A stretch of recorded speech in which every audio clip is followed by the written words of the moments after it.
Ya, selain soal WUS, masyarakat juga ingin tahu tentang informasi IKN, pemirsa. Otorita IKN, Ibu Kota Nusantara, mencatat telah menerima komitmen investasi hingga Rp225,02 triliun sepanjang 1 tahun pemerintahan Prabowo Gibran. Komitmen investasi ini berasal dari investasi swasta murni dan skema KPBU. Otorita Ibu Kota Nusantara mencatat telah menerima komitmen investasi hingga Rp225,02 triliun sepanjang 1 tahun pemerintahan Prabowo Subianto.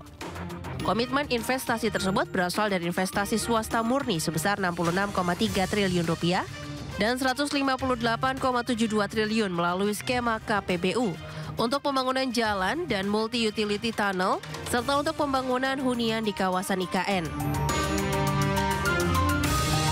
Dalam keterangan resminya, Kepala Otoritas IKN Basuki Hadi Mulyono menyebut komitmen investasi ini menunjukkan stabilitas ekonomi nasional yang terus tumbuh.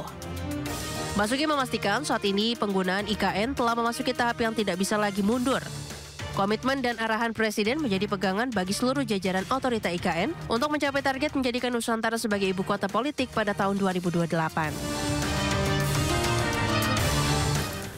Presiden Prabowo Subianto menegaskan pemerintah dengan segala daya di tahun depan akan menginvestasikan seluruh potensi perekonomian untuk sektor pendidikan. Jadi salah satu potensi keuangan negara yang akan diinvestasikan secara besar-besaran yakni uang hasil penyitaan negara dari berbagai kasus kejahatan, termasuk kasus korupsi di mana pemerintah akan menyita seluruh aset koruptor dan kemudian dialokasikan untuk sektor pengembangan pendidikan. Menurut Presiden Prabowo, pendidikan merupakan kunci utama menuju masa depan bangsa yang lebih baik. Presiden menekankan bentuk investasi ke sektor pendidikan seperti merenovasi sekolah dan menjalankan program sekolah rakyat untuk kemajuan sumber daya manusia Indonesia. Pendidikan kunci dari kebangkitan bangsa, ya. Karena itu kita juga akan kerahkan segala daya kita untuk memperbaiki pendidikan kita. Kita akan kerahkan semua hasil penghematan kita, semua hasil penyitaan kita terhadap kekayaan koruptor dan sebagainya kita investasikan kepada pendidikan anak-anak kita. Kita tinggalkan dulu informasi dari Pati, pemirsa. Berikutnya ini tentang informasi gemas dan resah karena adanya lokasi perjudian yang seolah tak tersentuh hukum. Emak-emak langsung bergerak untuk melakukan penggerbekan sendiri hingga merusak mesin judi. Ini terjadi di Asahan, Sumatera Utara, pemirsa. Akibatnya pemain judi lari tunggang langgang akibat tindakan emak-emak di sana.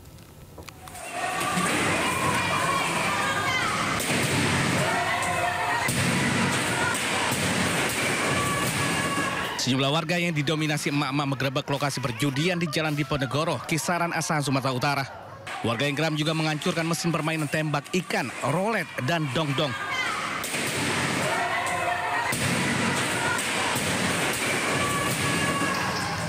Sementara sejumlah pemain judi kocar-kacir meninggalkan lokasi. Aksi anarkis ini dipicu keresahan warga terkait maraknya aksi perjudian. Mereka khawatir permainan mesin juga merusak ekonomi keluarga dan generasi muda. Polisi yang tiba di lokasi langsung mengamankan lokasi dan memasang garis polisi guna penyelidikan lebih lanjut. Dari Asahan, Sumatera Utara, Ulil Amrianius melaporkan.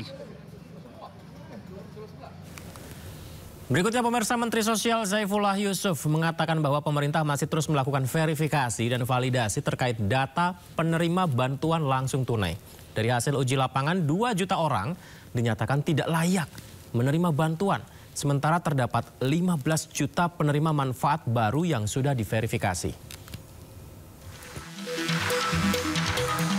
Menteri Sosial Saifullah Yusuf mengungkapkan sekitar 2 juta keluarga penerima manfaat dinyatakan tak lagi layak menerima bantuan sosial baik program reguler maupun bantuan tunai tambahan pada triwulan 4 2025. Hasil tersebut diperoleh dari verifikasi dan uji lapangan yang dilakukan pemerintah daerah guna memastikan bansos disalurkan tepat sasaran.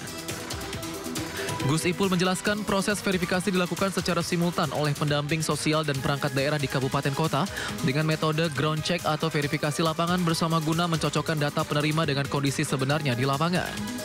Menurutnya, penyesuaian data ini penting dilakukan karena terdapat lebih dari 15 juta calon penerima baru yang sedang diverifikasi untuk program bantuan sosial reguler maupun bantuan langsung tunai sementara pada Oktober hingga Desember senilai Rp900.000. Memang kami hari-hari ini melakukan uji lapangan.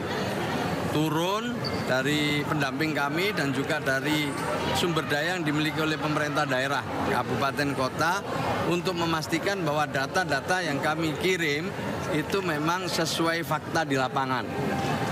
Nah, untuk itu selama 5 hari terakhir ini dilakukan ground check bersama-sama.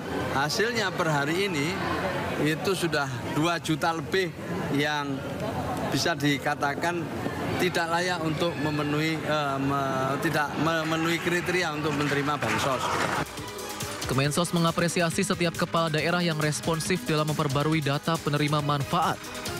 Data tersebut akan menjadi dasar bagi Kemensos dan BPS untuk memperkuat validasi dan pemutakhiran data sosial ekonomi nasional atau DTSN demi ketepatan penyaluran bansos ke depan.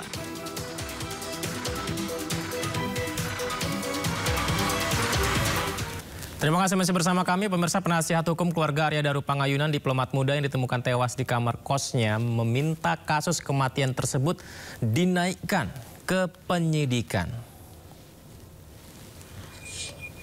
Ya, upaya yang terus dilakukan oleh pihak keluarga Arya Daru ya, dimana seperti yang kita saksikan ini, langkah penasihat hukum keluarga Arya Daru kembali datang lagi ke Barreskrim Polri untuk berkoordinasi dengan tim Biro Pengawasan dan Penyidikan. Penasihat hukum keluarga Arya Daru juga minta polisi segera membuka secara terang benderang hasil pemeriksaan ponsel milik Arya Daru dan mengungkap pemeriksaan terhadap sosok wanita bernama Farah dan pria bernama Dion dalam kasus kematian Arya Daru. Hal-hal privasi itu kami minta agar itu dibuka.